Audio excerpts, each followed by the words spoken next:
Hello friends, आपका स्वागत है एक बार फिर से नए वीडियो में। और आज इस वीडियो में बात करेंगे भारत सरकार यानी श्रम एवं रोजगार मंत्रालय द्वारा शुरू की गई एक महत्वपूर्ण योजना। जो योजना बहुत पहले शुरू की गई थी, लेकिन बहुत सारे मन में प्रश्न आपके थे, जिससे लेकर आपके बहुत सारे कमेंट भी आ रहे थे। तो आज हम इस वीडियो में बात करेंगे एक ऐसी योजना जिसमें आपको 3,000 रुपये तक पेंशन आपको यहाँ पर मिल सकते हैं। भारत सरकार की एक महत्वपूर्ण योजना जो एक अंशदायी पेंशन योजना है, जिसके अंतर्गत आपको हर महीने 3,000 रुपये की पेंशन उपलब्ध कराई जाएगी। इसमें बहुत सारे प्रश्न हैं, तो आप प्रश्नों का जवाब भी आप यहाँ पे देख पाएंगे।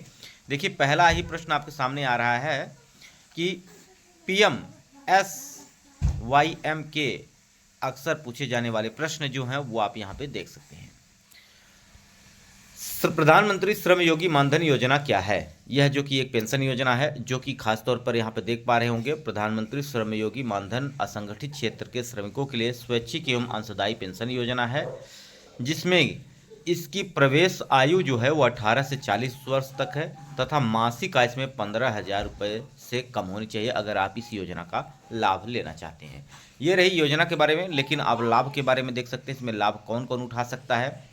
18 वर्ष से 40 वर्ष की आयु के किसी भी असंगठित कामगार जिसका काम आकस्मिक प्राकृत का है, जैसे घर बनाना, वहीं रेहड़ी पटरी पर दुकान लगाना, सिर पर बोझा ढोने वाले, ईंटा भट्ठा पे काम करने वाले, मोची कूड़ा बीनने वाले, घरेलू कामगार, धोबी, रिक्शा चालक, ग्रामीण भूमिहीन मजदूर, स्वयं के खाते वाले कामगार, कृषि कामगार, निर्माण कामगार, बीड़ी कामगार, हथकरघा कामगार, यानी ऐसे नागरिक जो जिनका कोई पक्की सैलरी नहीं है, एक असंगठित क्षेत्र में काम करते हैं। असंगठित क्षेत्र का मतलब वह क्षेत्र होता है जहां पर आपको एक पक्की या बंधी हुई सैलरी नहीं मिलती है, यानी आपको यहाँ पर आप रोज़ काम करते हैं तो आपको यहाँ पे तनख्वाह दी जाती है डेली बेसिस पर। तो उन नागरिकों के लिए यह योजना शुरू।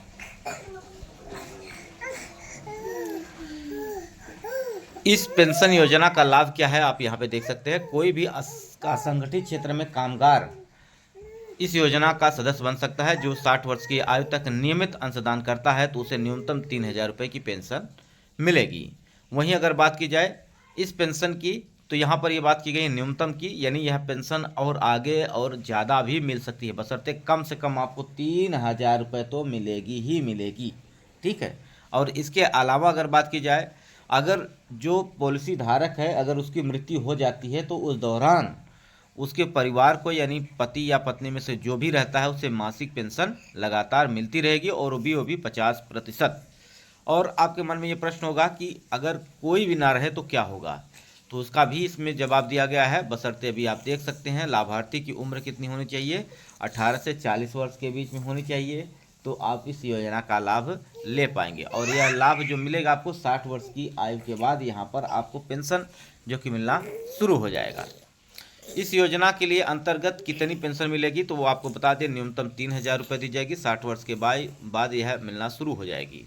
इस योजना में शामिल होने के लिए पात्र कौन नहीं है, तो इसके अंतर्गत इस योजना के तहत कोई भी कर्मचारी जो NPS, ESI, EPFO जैसे किसी भी वैधानिक सामाजिक सुरक्षा पेंशन के अंतर्गत योजना का लाभ ले रहा है, उसको इस योजना में का हकदार नहीं है, उसे इसमें शामिल नहीं करेगी सरकार।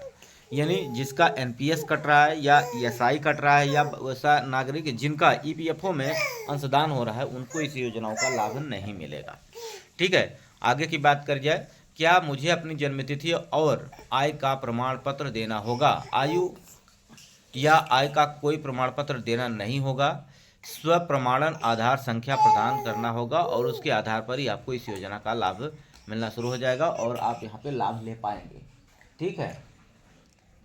तो आगे हम बात करें, इसमें क्या करना है, अंशदान कैसे देना है, योगदान जो करना है, तो आप मुख्य रूप से योगदान का तरीका ऑटो डेबिट द्वारा मासिक आधार पर है। हालांकि इसमें तिमाही, छमाही, वार्षिक भी आप यहाँ पर कर सकते हैं, और इसका अपडेट आप वहाँ पे बता सकते हैं कि हम 6 महीने में, या आप यहाँ पर 3 महीने में जमा करेंगे, वो भी आप वहाँ पे अपडेट कर सकते हैं। क्या कोई प्रशासनिक लागत आएगी? लाभार्थी पर कोई प्रशासनिक लागत नहीं आएगी, क्योंकि पूर्णतः भारत सरकार की सामाजिक सुरक्षा पेंशन है, इसमें आपको कोई समस्या नहीं होने वाली है। देख लीजिए, पेंशन शुरू होने से पहले मृत्यु होने पर क्या होगा। अगर किसी भी पेंशन धारक की पेंशन शुरू होने से पहले मृत्यु हो जाए तो क्या होगा। ऐसी स्थिति में यदि लाभार्थी ने नियमित अंशदान दिया है और किसी कारणवश उसकी मृत्यु हो जाती है तो उसके जीवन साथी को शेष अवधि के लिए नियमित अंशदान भुगतान करके योजना में शामिल होने और उसे जारी रखने का हकदार होगा। अंशदान अवधि पूरी होने पर जीवन साथी को 3,000 रुपये की मासिक पेंशन मिलेगी।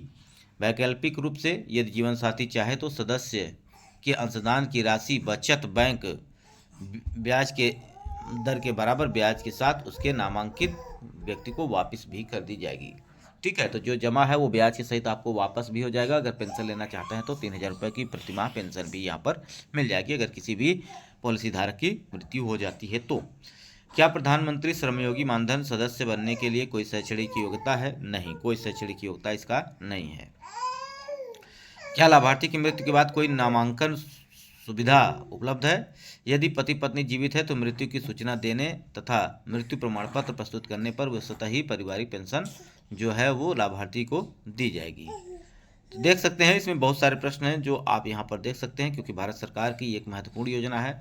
इसके अंतर्गत आप मिनिमम अगर बात की जाए तो 42 रुपये से लेके आप 140 रुपये तक जमा कर सकते हैं। एज जितना ज़्यादा होगी उतना आपको यहाँ पर पैसा ज़्यादा जमा करना पड़ेगा। कम एज है 18 साल है तो कम पैसा जमा करके आप इस योजना का लाभ ले सकते हैं। तो फ्रेंड्स, ये वीडियो आपको कैसा लगा कमेंट बॉक्स में जरूर बताइएगा। वीडियो यहीं समाप्त करते हैं। नमस्कार, जय हिंद, जय भारत।